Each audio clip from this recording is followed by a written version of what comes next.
எல்லாருக்கும் வணக்கம். சக்கரை நோயிலிருந்து காத்துக்கிறதுக்கு நான் என்ன செய்யணும்? சக்கரை நோய் வராம இருக்க நான் என்ன செய்யணும்? அப்படிங்கிற கேள்வி எல்லாருக்குள்ளயும் இருக்குது.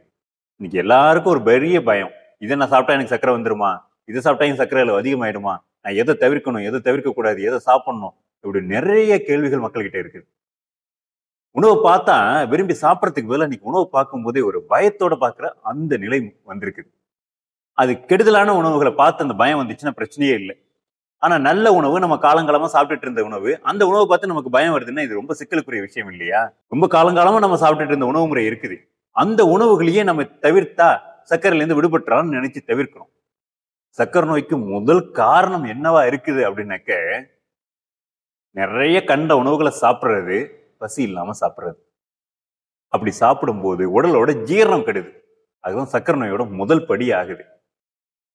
அப்போ அதிகப்படியா உடலுக்கு தீங்கு விளைவிக்கக்கூடிய இந்த உணவுகளை எடுத்துக்கும் போது உடல் சர்க்கரை பாதிப்புல சிக்கிக்குது.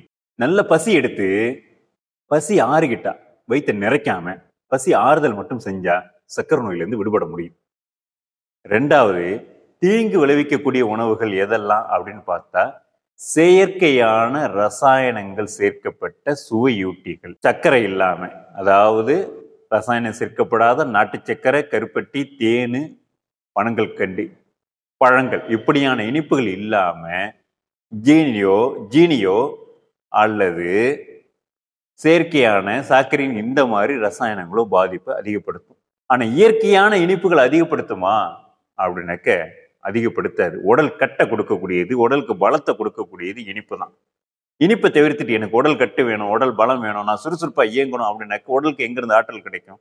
அப்போ உடல் சுறுசுறுப்பா இயங்கணும், ஆற்றல் வேணும், உடலோட ஜீரணம் மேம்படணும், ஒரு புத்துணர்வா இருக்கணும் அப்படின்னாக்க உடலுக்கு இனிப்பு கொடுத்தாதான் அது நடக்கும். அந்த இனிப்புகள் இயற்கையான இனிப்புகளா இருக்கணும். அது பழங்களா இருக்கலாம், இப்ப சொன்ன மாதிரி பனங்கள் கொண்டோ, தேனோ, சர்க்கரையோ, கருப்பட்டியோ இருக்கலாம். இதுல எந்த சிக்கலும் இல்லை. ஆனா சுகர் ஃப்ரீன்னு சாப்பிட்ற அதுல சிக்கல் இருக்குது. அதே மாதிரி அரிசியை பார்த்துக்கிட்டோம்னாலும் ரொம்ப குறைவா இருக்குது.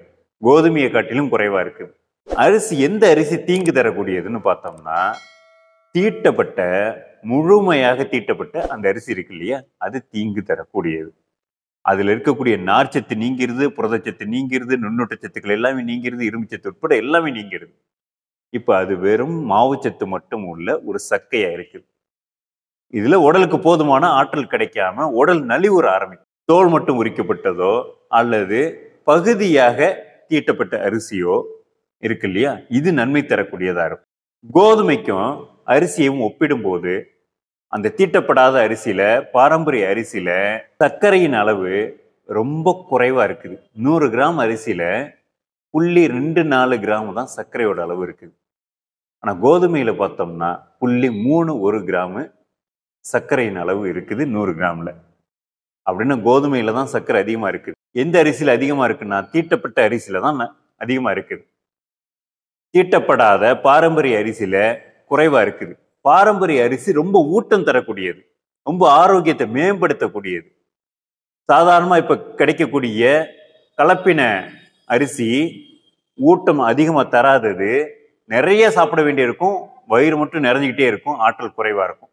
ஆனா பாரம்பரிய அரிசியை சாப்பிடும்போது குறைவா சாப்பிட்டாலே வயிறு நல்ல நிறைவான ஒரு உணர்வை கொடுக்கும், ஆற்றல் நல்லா மேம்படும். அப்ப பாரம்பரிய அரிசி எடுத்துக்கலாம். கோதுமை தீர்வு இல்லை. கோதுமையில பாரம்பரிய அரிசியில் இருக்கக்கூடியதை விட கூடுதல் சர்க்கரை இருக்குங்கிறது மட்டும் இல்லாம, கோதுமை நமக்கான உணவு இல்லை. நம்ம இருக்கக்கூடிய இடத்துல நம்மளை சுத்தி என்ன விளையுதோ இதுதான் நமக்கான உணவு.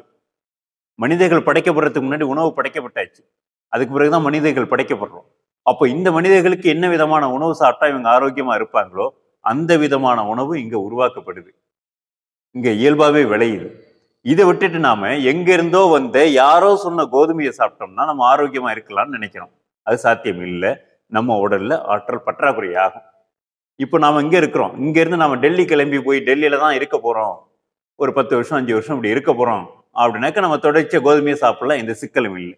ஆனா நம்ம தமிழ்நாட்டுக்குள்ள வாழ்ந்துகிட்டு நம்ம கோதுமையை சாப்பிடணும்னு இப்போ முடிவு பண்ணோம்னா அது உடலுக்கு நன்மை தராது. அதை தாண்டி சிறப்பான உணவு, சர்க்கரையை குணப்படுத்தக்கூடிய உணவு அப்படின்னு பார்க்கும்போது அது பாரம்பரிய அரிசி ரகங்கள்ல மட்டும்தான் இருக்கு. பாரம்பரிய அரிசி ரகம்னாக்க அது மாப்பிள சம்பாவா இருக்கலாம், கருங்குருவையா இருக்கலாம், பூங்காரா இருக்கலாம். இப்படி பலவிதமான அரிசி ரகங்கள் இருக்குது. இதுல ஏதோ ஒரு அரிசி ரகத்தை நம்ம சாப்பிட்டுக்க முடியும். இட்லி தோசையை சாப்பிட முடியும், கஞ்சியா சாப்பிட முடியும், சோறா சாப்பிட முடியும். இப்படி எதுவா வேணாலும் சாப்பிட்டுக்கலாம். நம்ம சர்க்கரையின் அளவு அதிகரிக்காது. ஆனா சப்பாத்தி சாப்பிட்டீங்கன்னா சர்க்கரையின் அளவு அதிகரிக்கும். சப்பாத்தியை காட்டிலும் பாரம்பரிய அரிசி சிறப்பானது. நீங்க வாங்கக்கூடியது பாரம்பரிய அரிசி தானா, அதுவும் இயற்கையில விளைஞ்சது தானா அப்படிங்கிறத நம்ம பகுத்து பார்த்து வாங்கிக்கிட்டோம்னாக்க நம்ம உடல் ஆரோக்கியம் மேம்படும்.